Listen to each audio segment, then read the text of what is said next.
Cool. Fucking zen. Fucking zen. You see how zen he is with that Winchester? Awesome. He's not even sitting over here. Huh? Oh, you're coming over with the merch. I'm coming over with the merch, That's gonna babe. wreck the clip. It's gonna make us. That's not gonna wreck the clip. All right. You know what'll wreck the clip? What's gonna You wreck saying that's gonna wreck the clip. Booyah. Welcome to GenJunk. Tell them all about us, Lillybelle.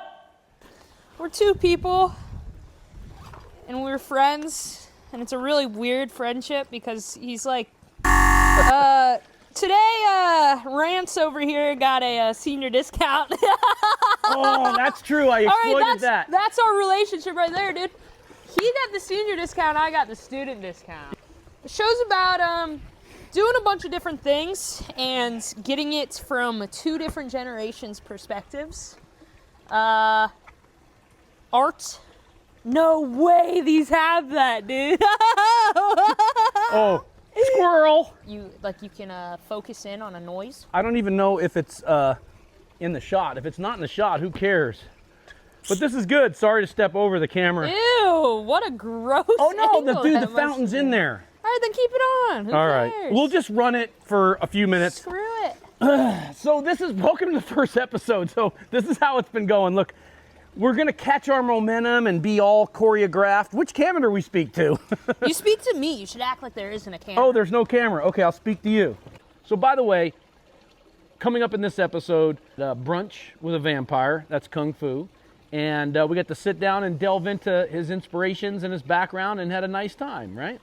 Yeah, he's a pretty cool dude. We ate some great food. That food was so good. Oh my god. You like that place? Gas Pack. What was it called? iJava? iJava. iJava. Gas Pack 5000. It was All right. awesome. Here's the clip. Point to the clip. Where would the clip be? Over there? Would it be over there? Okay, we're here with the infamous. Hey. So, is the mic going to be down here when you're talking, or is it going to be up here when you're talking? Okay, here. Okay. Because the more noise that's around, it's going to, like, if I do voice isolation, it's not going to pick up your voice. Okay. Take two. Oh, here's my coffee. If this doesn't end with Pat slapping you, Huh? if this doesn't end with Pat slapping you, I'm gonna be disappointed. Oh, man. I love having a BDSM cameraman / amigo. It's awesome. That's fucking funny. Yeah. So, we're here with Hey, Cool Breeze again. Dude, I was just doing my thing again. Oh, closer. Yes. Okay. And then just make sure it's like... And that way you don't have to talk loud. You can just talk chill because it's right there. Yeah. Hit the voice isolation button, it's going to be like... Gotcha. All right, let's just do a take. Que onda? My name is Rance. This is Lillybelle, and we're here with Kung Fu Vampire at iJava. We're also here with Pat. Hola, Pat. And Kung Fu Vampire, my first question to you is, how are you able to be with us right now? It's daytime. What sunblock protects you from just spontaneously combusting? I use SPF 5000. No, I left my umbrella. It's at the door. Since we're in shade right here, I'm good. But I use an umbrella. Okay. I got window tint. Got a permit from the Familiar Association Yeah. that allow me to legally have black windows. So Awesome. yeah. Black windows, the car as well, and at home. And at home. Hey, Rance Lane can attest. My house is dark. Yes. It's very dark. He's under the shade of some really rad trees. Lillybelle, so how are you able to be here after a full marathon of, just kidding. she went to a rave, an EDM rave, and also a country festival yesterday. And You went to Morgan Hill? The Morgan Hill thing? I was backstage. Nice. That was pretty cool. And I was up all night with a sick horse. So, Yeah, you're with the horse. Alive. Exactly. Well. all right, so here we go. My first question is, see, I've known Kung Fu since he was a little 9-year-old buff, Corey Haim looking surfer skater dude. Hoop shells, and he was a gymnast. He was in the club gymnast thing. And kind of the pre-high school thing. So my first question is, how old were you when you first fell in love with performing? It was probably before you did gymnastics. It's something in your life. I started breakdancing at 5 years old. I lived in these pretty ghetto apartments on Central San Jose. They were across the street from a Wiener Schnitzel. And I was breakdancing early, man, exposed to hip-hop early. And I ended up in a breakdancing contest at the Wiener Schnitzel, huge. And there's a photo of me in that contest. Like, I do have that. And then I ended up a couple years later, maybe 7 years old, 8 tops, breakdancing at my mom's college. My mom worked at San Jose City College. And so they had a talent show, and me and my friend Jermaine had a breakdancing duo, and there's pictures of me breakdancing at 7 on that stage. I think that's when I kind of started liking it. Get pictures of that for sure. They're right here. Look, here's the picture. At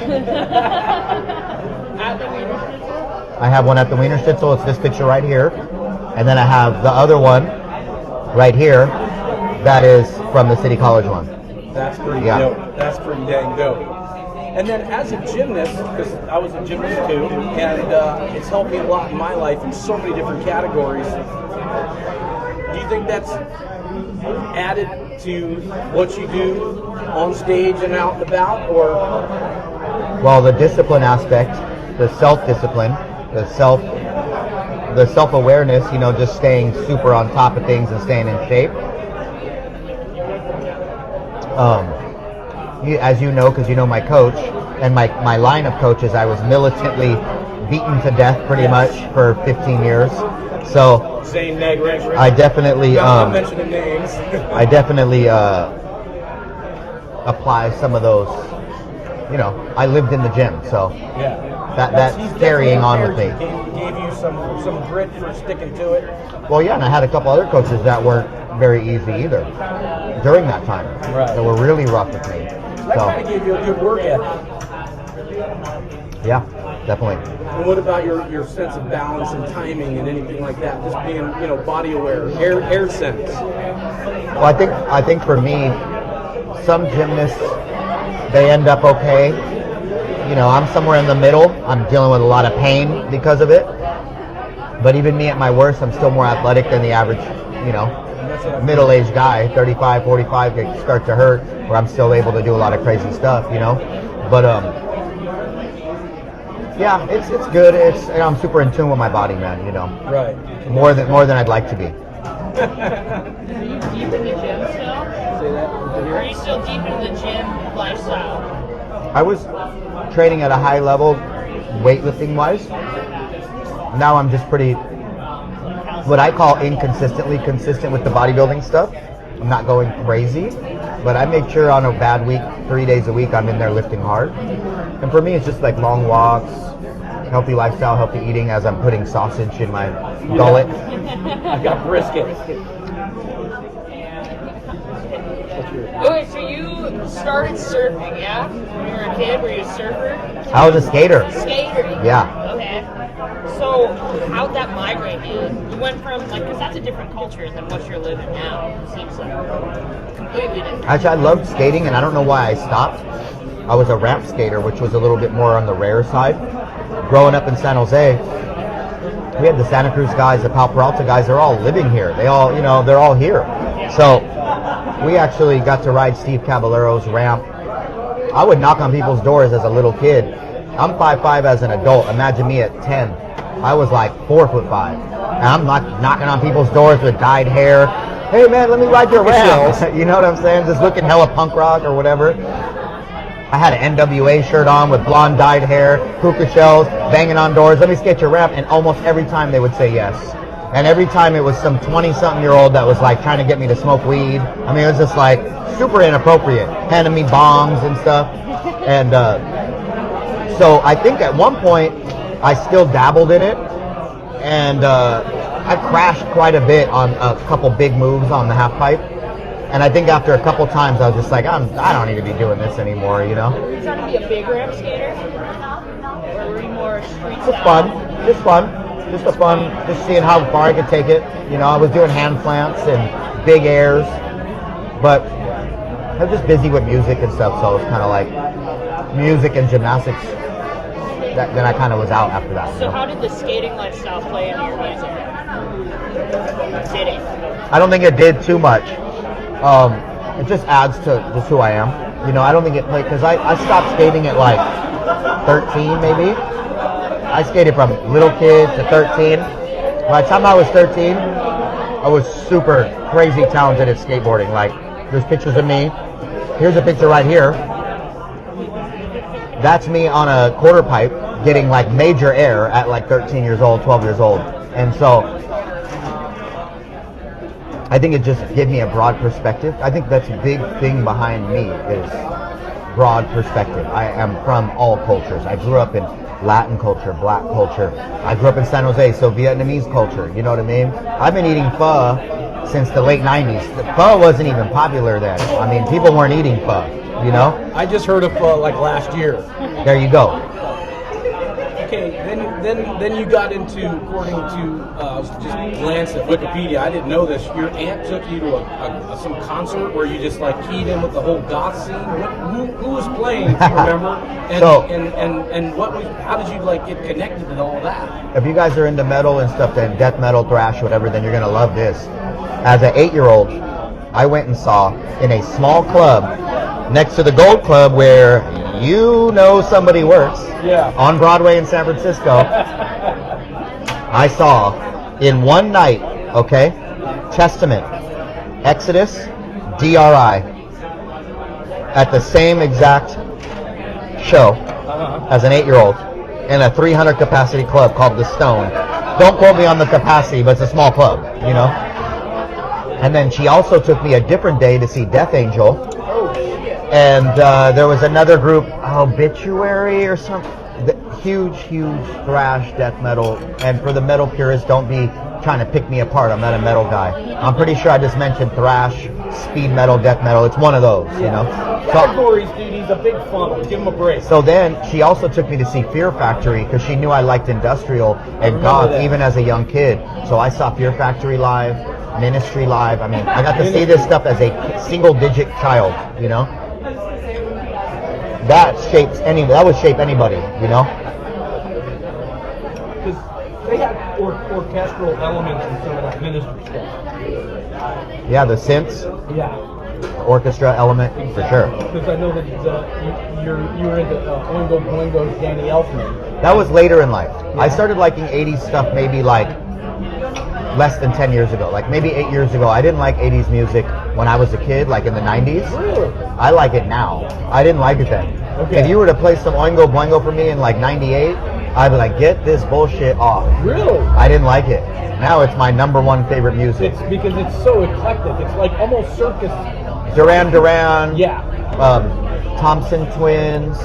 Loverboy. Kajagoogoo. These are the bands that I think are just the greatest music of all time is the 80s. Greatest. There's nothing better. Why do you think that changed? Put it right here. There's a opinion on that music change.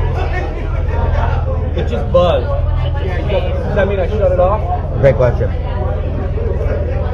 Here, we'll pause for a second while they... Yeah. What does it mean? If it buzzes, does that mean I shut it You off? don't ever want to press the buttons when you're in the recording. Yeah, but I didn't even know there was buttons on there. Sorry. Wow, that thing is pretty powerful. Is it on? I'm not going to try to fix it, dude. Just pop it in and hope that it's not. Can you hold that right there? How is that burrito? No, just hold that right there. All right. Kind of healthy looking. Yeah, I mean, I've had better, you know. I wanted to take you guys to somewhere really dope, but the street's closed off. Perfect. Now, John's at Willow Glen.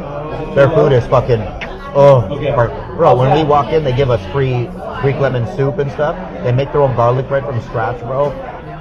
They're like, dude, they make your heart warm. You know what I'm saying? You go in there, you leave, you're like, I love you guys, man. They're friendly. They come and like give you fist bumps.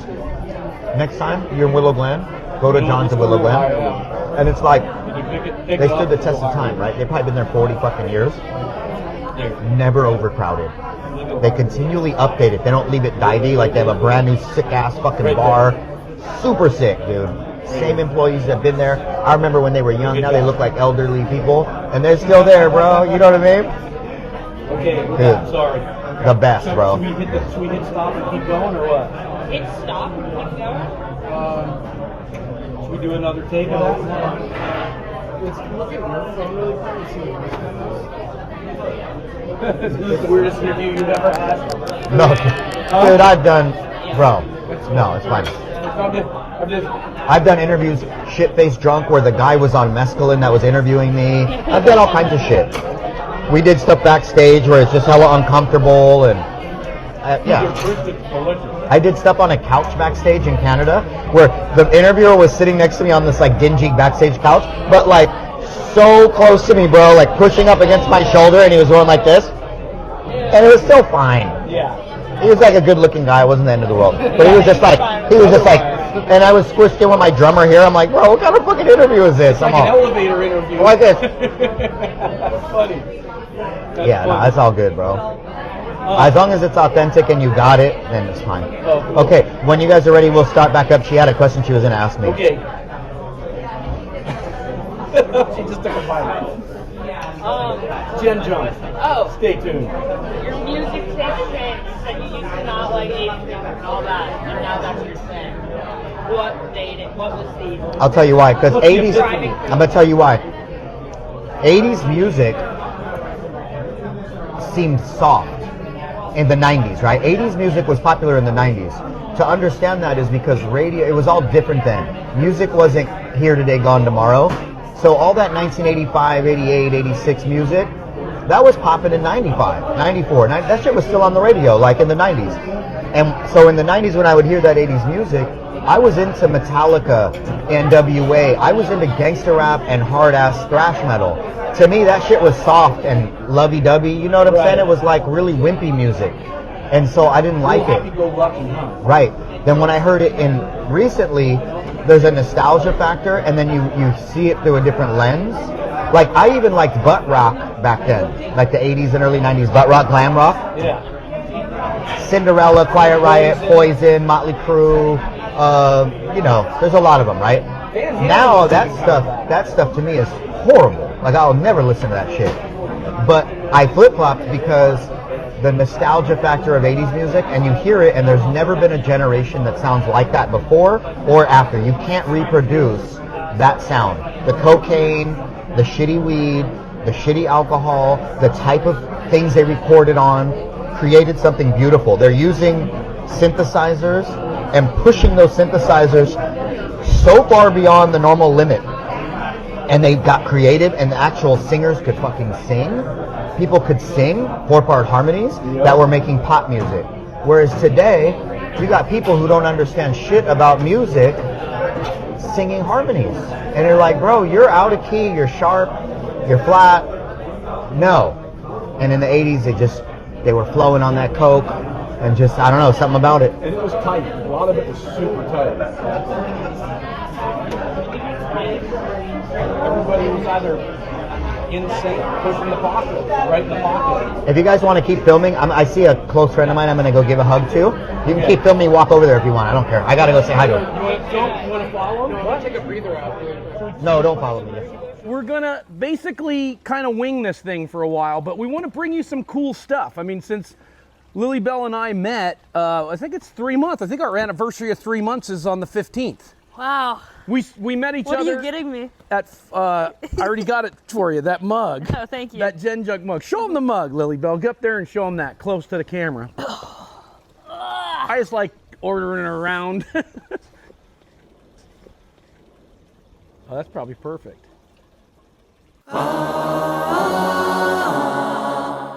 That would be funny. Yeah. Oh, dude, burnt a hole in my GenJunk shirt. All right, let's just rip through and announce the clip. Yeah, just run it. All right. We went to church in Oakland. I've always wanted to go to church, especially a Baptist church. Why a Baptist church? Because that's where the gospel's really sang, and that's where the people are really into it, and that's when you see like the videos online, and it's the ladies like really into it, like really connecting with God. And I wanted to go in the most respectful way possible, just experience it. And Rance over here was down to go. He was way down. I'm so into it. Hallelujah! Hallelujah! God bless you today. God bless you today. Life of the child of Judah. Our master. Hallelujah! Who you know? Who you know?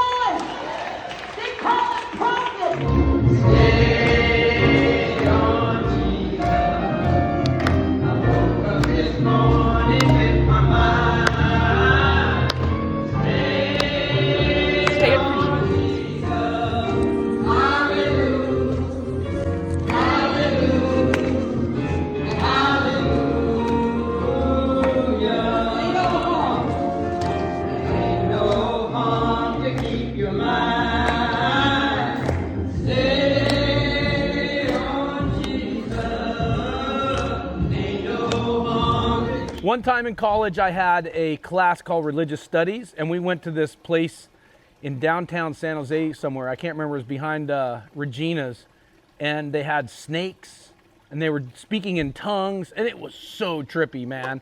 And so when she mentioned she wanted to go check out the church, I'm like, I'm down. And let me tell you, the musicianship, off the charts. The choir, amazing. That was awesome, dude. This is awesome. That was awesome. We just had an awesome time. We're gonna get some merch.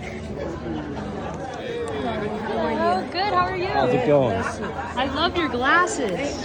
So. My favorite part was that one dude just yelling out, yeah, Yeah, like every 5 minutes, you I know? liked it. Yeah, it wasn't what I was expecting. It wasn't like a church, you know? You thought that was going against your favor, then the story Well, turned. yeah, no. Yeah, I was like, oh, shoot. I started covering my necklace. I saw I that. was like, oh, my goodness. I thought we were, what? So the audio still going right now. I gotta clap again? I would for you, but not too loud. This is fine. I'm sorry. I just love the clap, dude. Yeah, I just saw a dear friend of mine that I really love that goes to my cool. gym. She's working at my gym for a long time, and then she left. I told her I thought I was never going to see her again because we did the going away party that you were at. Oh, yeah? At the brewery. Okay. You remember the brewery? Yeah. It was her going away party. Over there But by then the South Camp. I see her once in a while at the gym now, and I'm like, oh, I'm glad I still see you because I thought it was a goodbye. You know, but it was a partial goodbye. I remember the girl you're talking about. It was. I'm Andrew not. knows her, right? Cop. I live Oh, with because he goes to the gym. Yeah, he went to the gym. Well, Yeah. by the way, that's how I heard of your thing. I was the other day, I saw your poster, but Andrew told me you were going to be music in the park, but I thought it was going to be Blue Oyster Cult. This is going to be massive. I'm glad. This you're is going to doing be that. massive. Yeah. Let's They've already sold thousands of tickets pre-sale, so I'm just like, oh my god. For music in the park, it's pretty big. Yeah. They're expecting like 5,000 people, which is that entire park full. Yeah.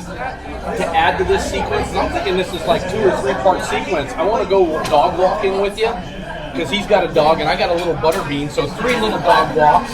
What kind of dog do you have? It's a Chihuahua Dachshund mix. Oh, cute, dude. I think whenever you mix something like a Dachshund with a Chihuahua, it just makes it a better Chihuahua. Because they're usually like, pure Chihuahuas can be a terror. And as soon as you mix it with a mellow dog like a Dachshund, it's awesome. I love lowriders. Mine's a lowrider. Well, he actually has 12 legs, but he has a snout like a dog. Oh, really? He has the ears of one. He's not long? He's a little He's long. long and tall with the snout? Oh, dude, hell yeah. He's a good little quirky dude. I like him. Yeah, yeah. Mine is Jack Russell Corgi. Yeah, so he's a super buff little like thick lowrider. Good. That's pretty close. And the thing is I asked him what it's because I forget dogs' names all the time. It's Copper and Ace, so it sounds like Starsky and Hutch. Oh dude. god, your dog's Copper? Yeah. That's a dope ass Copper and Ace. And I'll bring Butterbean. Is it Copper Ace? Butterbean. Dude, that's a great Butterbean is your Yeah, he's the only the one last survivor. My last survivor. And he's old too, right? He's probably about 16. Holy shit. Yeah. He still plays fetch though. I swear, He I has hope a I hard have time my going dog on to the curb. 16 or 20 or something. That would be so amazing, dude. Oh, dude, you'll get 20 years out of him. You guys feed your dogs raw, right? I mix it up. Yeah, if you Pretty feed a little good. bit of raw, you'll get another 10. My dog lives till 18 off of pedigree. Yeah. There you Your dog will go. live till mid-20s like That's like, hey, your dog. Chihuahua and Jack's cheek. Your dog is like the version of your dog's like the version of the old guy who smoked cigars till he was 100. And people are like, don't smoke. He's like, I've been smoking since 100. I feel great. Grandma has been drinking 2 liters of Coke or something.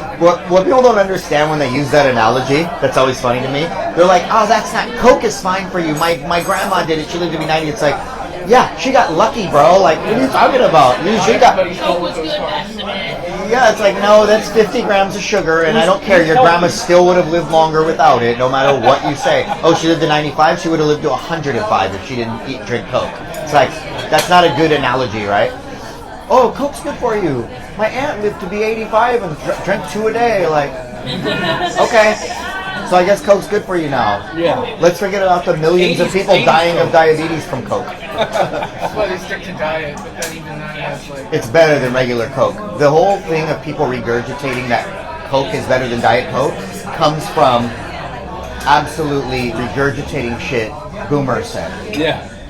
the amount of aspartame and fake sugar you have to have for it to be damaging to you is you can't drink that much. Yeah, I think we have more problems with those little micro things of plastics, they said. Oh, what about... And I want to get on your knee. I didn't know so much about health. Thank you very If you pour it on my lap, that's okay. It's like a boring ass thank side you so much. hobby. Yeah. I'll wait. It's the first time here. Huh? I just study it. I've lifted weights and been around stuff like that forever. So what about Fago?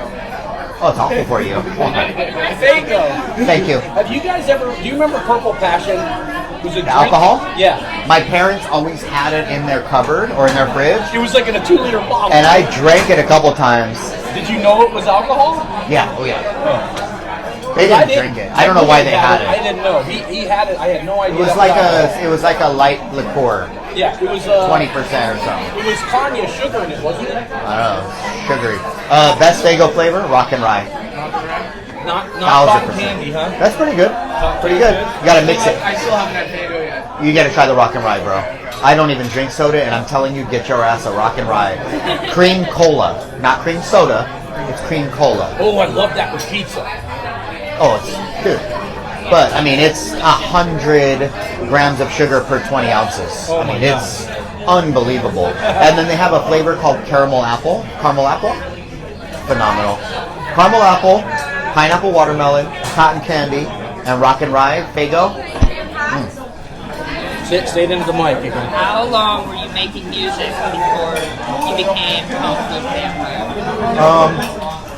Well, I was playing in the school band. And then I quit the school band in a really wild way by getting kicked out of the band, throwing drumsticks at the teacher. You got kicked out of band? Yeah. Well, the teacher was a bad teacher. She hated me because I couldn't do the concerts, the jazz concerts and the concert band stuff because of gymnastics.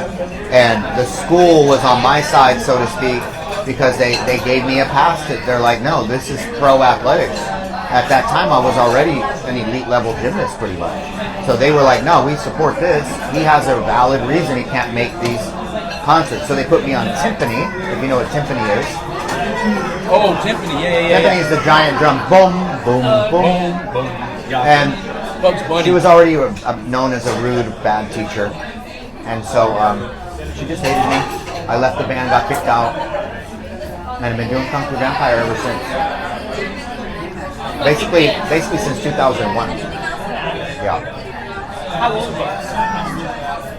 Well, I started rapping at 14. I was making beats with my friends. Created a studio around 2000, 2001 at my house. And then the studio expanded. And then once I started touring, I got rid of the studio and just focused on rapping and singing. But I stopped playing instruments after a while because it was affecting like my time. You can only disperse your time so much. And I knew we were going to be doing shows and getting on stage, and I was like, let me just focus on this rap shit. Yeah. It's a lot to juggle, but yeah, started at 14. Actually formed the name in 2001 of Kung Fu Vampire. Started doing shows pretty quickly, but didn't start touring until like 2009, 2010. So when you talk about your studio, you're talking about the place you had up in Boulder Creek? No, this is before that. This is at my Saturday house. We just didn't get the opportunity. There was no opportunity to tour. We got an opportunity and we took it. Prior to that, we were just doing shows up and down the West Coast, which is still, some people will call touring, right? But actual tours, 2009, I did my first one. Do you write your music alone? Is it just you, or you got like a team together? You're inspired by writing? You know what? We've had teams, several teams. It's been so long, right? Producers, teams. But since 2010, it's been me and my drummer. No matter what else we've worked with, it's been him and I and others. And so my mentor, who's a pretty famous blues musician in the area, Tebow, he had been a part of my production team for many, many years, played bass in my band. So he had a lot to do with a lot of the earlier albums. And we worked with Jazz Mafia, which is this big San Francisco-based posse of horn players and amazing musicians. So we just switch it up. We just roll with the punches, you know? Either way, it's me, my drummer, and XYZ, you know? Action Paxton. And he also records, mixes, engineers all the projects. He's And got on, great vibes on my most too. recent album, well, my recent solo album that came out 2 years ago, he produced 8 of those tracks. So he's very involved. Was you it know? Jazz Mafia on the title track? Yes, and that's him on drums. He produced it. And then we got Jazz Mafia on horns and keyboards and stuff. So. I love that video too. That's Yeah, it's fun. I need to repost it. Yeah, it's definitely check out Black Heart Machine's music video. It's awesome. So why'd you want to make music with him? But yeah, why? How did he convince you? I mean, I've known him since I was a child, so I'm like, whatever, bro. Whatever you say, let's do it. I think it's no. We shared a love for the Reverend Horton Heat, and he vicariously wants to be in a twangy rockabilly redneck band. You know, in another universe, I would like to do a lot of things. One of which would have been a running back in the NFL. Oh, okay. One of which would have been a rockabilly singer. I know you love rockabilly. I do. Dude, we could so make that into a pompadour with the right goop. It's not my culture, so I'd have imposter syndrome, you know? I don't know that I could write that type of music. I just have lived a life that's not that type of music, but I appreciate it and love it, you know? Has there ever been an electronic hip-hop rockabilly song? I don't think rockabilly's very niche, man. I don't know that there's I don't even think there's What about 100 Cotton Eye rockabilly Joe? bands. Cotton Eye Joe, is that kind of? I don't know what that is. Who is it? Where did it go? Where did it go? Remember that song? That does sound familiar. Yeah.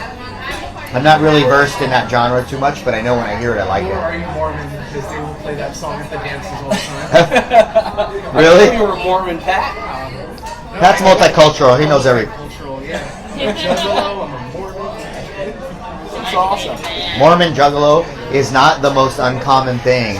Although when I am in Utah, people go, "Oh, you play for the Mormons?" It's like always like the go-to. Just like we were talking about earlier. Oh, Diet Coke's worse than Coke. It's like people love to regurgitate shit. When I say I'm going to Salt Lake City, "Oh, you play for Mormons?" Like, no, dude. There's other people there in Salt Lake City. Can you imagine him at the Tabernacle I'm Choir? sure there's Mormons at my shows. They've not told me. I used to surf Yeah. with a Mormon. I love Mormons. I've had many of Mormon friends and I love them. Do you like he only surfed with you because he was trying to trick you into getting baptized? Yeah, I think so. No, he just got off of his mission. He was down in Florida learning Spanish, and we were meeting my buddy Bob, Jana Cook's brother. He's the one that makes all our boards. But anyway, short story long, I didn't know we were surfing with him, and I passed this dude that was like swerving on 17 about 4 in the morning, and I go by him on my Mustang at about 120. And I go, "Who's this idiot with the boards?" And he says, "Who's this idiot in the Mustang?" And next thing you know, he's pulling up like 20 minutes later. I'm like, "Oh, that guy's gonna fucking surf this spot," you know? He's a cool dude. I know I may have asked you this before. Are you from Pennsylvania or New Jersey? New Jersey. Okay. Every once in a while, that accent, it's very, very minimal. Well, my dad's from South Philly, so I grew up listening to his. You have a dialect. Pennsylvanian accent. I'm going to go ahead and say that right Yeah. now. No. It's not Philly, it's Pennsylvania. Yeah, is that Yeah. right? Yeah, you don't say Wooder, which is Pennsylvanian, right? Water. Wooder is like Philly only. They say Wooder. But you have this to you that I hear every like 20 words or so. Especially when I'm drunk. I tried to lose Only it. Pennsylvania. Yeah. It's so minimal. It's not like a Midwestern thing, East Coast. It's its own thing, you know? Awesome. Yeah, you're Pennsylvanian for sure. His background or his ethnicity is New Jersey, but he identifies as Mexican. I do identify as Mexican. Yeah, he's a Mexican surfer. He would make a great coyote, actually. Yeah. That's true. I could definitely sneak in some. Anybody wants to know? I might need a part-time That job. should be your next gig, just bringing people over. Right. So, I wanted to just go through some, just real quick, key milestones. Bloodbath and Beyond, first album, Frame of Mind, Where You Were, then you get Dead Sexy, and then Black Heart Machine. When I listen to those, and I've been really listening to a lot of that over the last few years, and listening to the transition of lyrics and music, everything, it's just like this full-on, like, buffet of just all kinds of stuff. Well said, man. Yeah, it's a lot of different styles, dude. I mean, but during Bloodbath Beyond, I was working with a boom bap producer, like a traditional backpack East Coast style hip hop producer. Okay. And we were gonna do he approached me about doing a side project. And I wasn't going to call myself Kung Fu Vampire. This is a side of the story that hardly ever gets mentioned because I forget about it. The album was going to be called The Kung Fu Vampire Satire. That was the album title. Okay. It was going to be a mixture of two styles, Gothic beats, orchestral beats, and Asian-inspired beats from Kodo, zither, things like that. The album took a long time because I had to drive to Mountain View to work with him. He worked a 9 to 5. We would meet up after work, record in his hot garage, and it just took a while. And a year in, I said, you know what? I'm just a Kung Fu Vampire. I became the Kung Fu Vampire during the making of that album. So when it first started, I was not Kung Fu Vampire yet. Back in 01, it was during that time I took that name on and said, I'm going to embrace this, and that's my new name. Did you write from that POV as that character? It was more of a character, right? Yeah. And I was called the Kung Fu Vampire at first. It was the Kung Fu Vampire. Right. But then it was like, no, none of this is working. Kung Fu Vampire is the name. Yeah. You're not the man with no name. You're just Kung Fu Vampire. Like, They'll kick your ass and suck your blood. I remember seeing some advertisements when we first started, and they would write Kung Fu one word and vampires a second word. Okay. Just a couple mistakes, right? Like I played something at West Valley College, and it said Kung Fu Vampires. Like, all right, whatever, dude. There is a bunch of us in the band. So, you're right. It's fine. So yeah, that Bloodbath album we just celebrated last year 20 years of Kung Fu Vampire when that album came out. It came out in 04, late 03, depending on when you decide to release it. Out the womb? No. I had a goatee, I was low riding, all that by then. I mean, I was a youngster, but I still was an adult, So then we get to, a few years later, you got the Dead Sexy album. And that album cover is just spooky, scary, sexy, awesome. Who the hell came up with that? I just came up with it, dude. There's a couch in my living room in Ben Lomond. Okay. And a girl that I had shot with who was a dear friend of mine for many years, and to this day, wanted to shoot some Halloween shit with me. We did that. We hit it off. We've been friends since.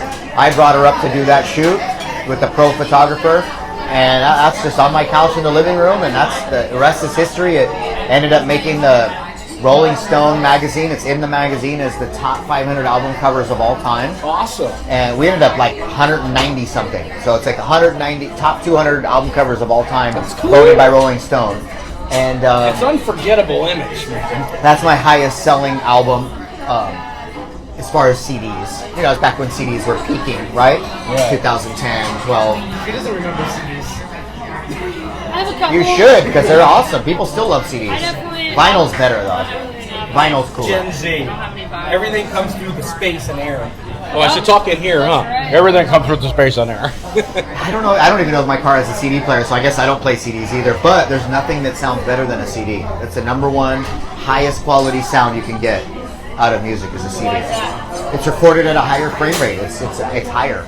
Anything you got off Spotify is compressed. Yeah, that's true. All that's compressed. But I was going to say, So- 8-track was pretty damn awesome.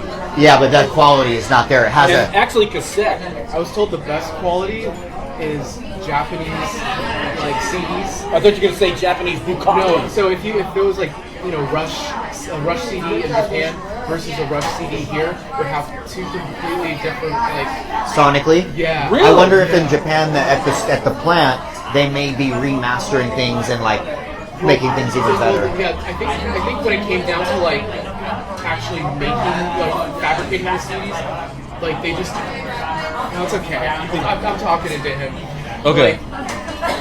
I read somewhere that if you go for dude, stop moving it because then I have to go move it. Okay. I'm gonna stop talking. Okay. No, I love it. I just want to get you on this. I'm ruining my shot. I have to set every time. All right, I'll set it up. I have no idea. All right, you guys, thank you very much for watching, and we'll see you in next week with some more GenJunk. Word up. Where What? generations collide, Zero filters. boredom bites the dust. Woo.